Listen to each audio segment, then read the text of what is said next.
Hivi kwa nini ukiwa una hela ndio wewe unaambiwa ulale na mgonjwa hospitali au nyumbani? Kwa nini mtu ambaye mwenye hela aambiwi alale na mgonjwa? Ni kwamba yani wewe ndo yani kuna kitu gani? Yani mimi najiulizaga maswali mengi, sijui kama wenzangu na nyinyi mnajiulizaga maswali kama hayo. Ukiwa una hela basi utaambiwa wewe ndo ukalale na mgonjwa pale. Sasa sijui shida nini. Anaitwa Haji Salum Mkangara, maarufu kwa jina la Mboto, ama kama anavyopenda kujiita mwenyewe Mboto Mbotonyo. Ni kijana wa Kizaramo kutoka wilaya ya Kisarawe mkoani Pwani.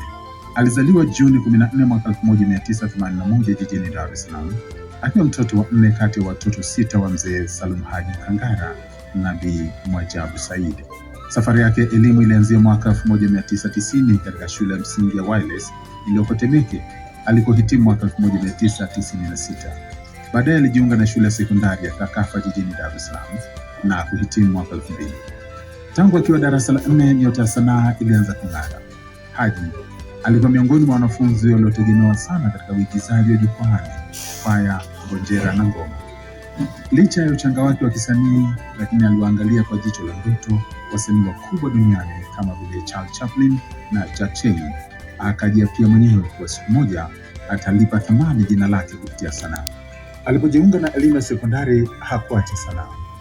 Kila jukwaa lilikuwa darasa, kila onyesho lilikuwa mazoezi.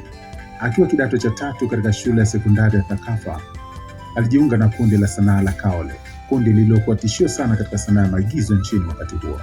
Ndani ya Kaole, Mboto aliteuliwa kuwa mwalimu wa awali wa mazoezi ya uigizaji kwa wasanii wapya. Alipangwa kwenye nafasi ya uchekeshaji akishirikiana na marehemu Max pamoja na Zembwela. Igizo lake la kwanza la Fukuto ndilo lililompa jina la Mboto, jina lililodumu na kuwa chapa yake kwa zaidi ya miongo 2.5 sasa. Mwaka 2004 Mboto aliachana na Kaole na kuanzisha kundi lake mwenyewe la Katavi Art Group, akishirikiana na marehemu Said Maulidi Banda maarufu kama Max, marehemu Ramadhani Mrisho Ditopile maarufu kwa jina la Mashaka, pamoja na Mr. Kelvin. Ndani ya Katavi, Mboto alikuwa mwalimu wa kundi zima, akifundisha mbinu za uigizaji na kukuza vipaji vipya. Kundi hili lilianzisha michezo kadhaa ya maigizo ikiwemo Jabali, mchezo uliompa maarufu mkubwa msanii Riyama Ali na kuonyeshwa kupitia kituo cha TV cha ITV.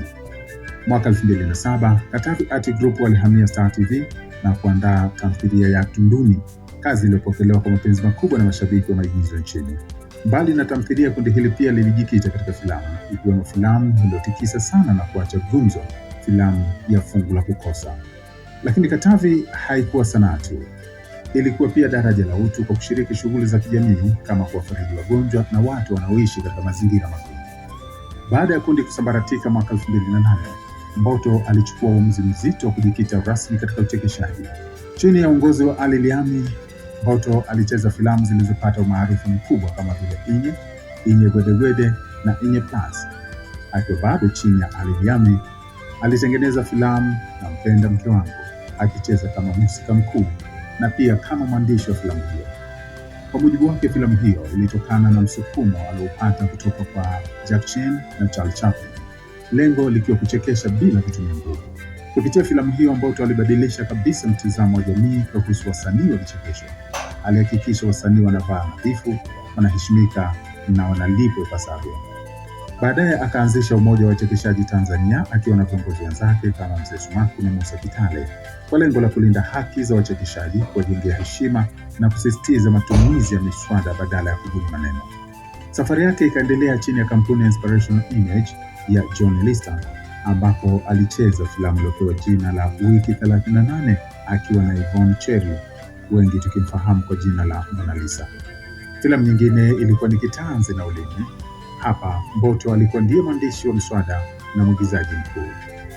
Mwaka 2013 Mboto akaamua kuanzisha filamu zake mwenyewe.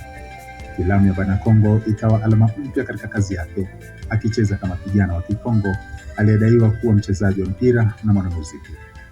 Umahiri wake wa lafudhi ya Kikongo, kucheza muziki wa bolingo na uchekeshaji wa hali ya juu ulimpa umaarufu mkubwa zaidi.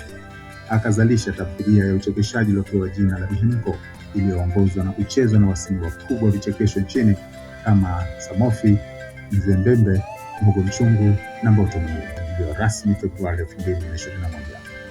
Katika uzinduzi huo, Mboto alisimama mbele mashabiki wake na kuwathibitishia kwa si kwa maneno bali kwa historia kuwa yeye ni miongoni mwa wachekeshaji mahiri nchini. Leo hii Haji Salumu Mkandara anatamani kuwa mzalishaji mkubwa wa maudhui ya filamu, tamthilia na vipindi vya televisheni.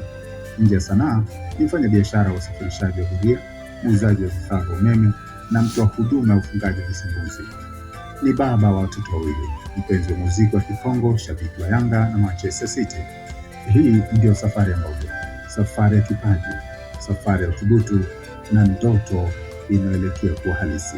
Kuna mambo mimi yananichanganya, yani nina maswali fulani yananivuruga kweli kweli, sijayapatia bado majibu yake. Sasa inawezekana nyie ndugu zangu mkaweza kunipatia majibu ya hayo maswali ambayo mimi ninayo. Kwa mfano, nikitaka kudili, unajua hii mitandao ya simu hii, nikitaka kutoa fedha au nikitaka kuweka fedha, nikitaka kufanya chochote kwenye mitandao ya simu au benki, nikitaka kudili na mambo ya kifedha yale, kuna sehemu inawezekana nimetakiwa niweke namba ya siri nimeikosea, basi unaambiwa pale namba ya siri uliyoiweka sio sahihi. Wamejuaje kama sio sahihi wakati ile namba ni ya siri na ni ya kwangu mimi mwenyewe na sijamshirikisha mtu yoyote, sijampa mtu yoyote? Kwa nini wao waseme kwamba ile namba ni ya siri na nimeikosea?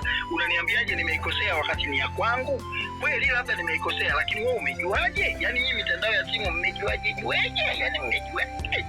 Hichi kitu kinanivuruga na kinanichanganya kweli kweli. Sasa nataka majibu kwenu. Kwa mwenye kufahamu anipe majibu, asojua ache, manake hili limeniumiza sana.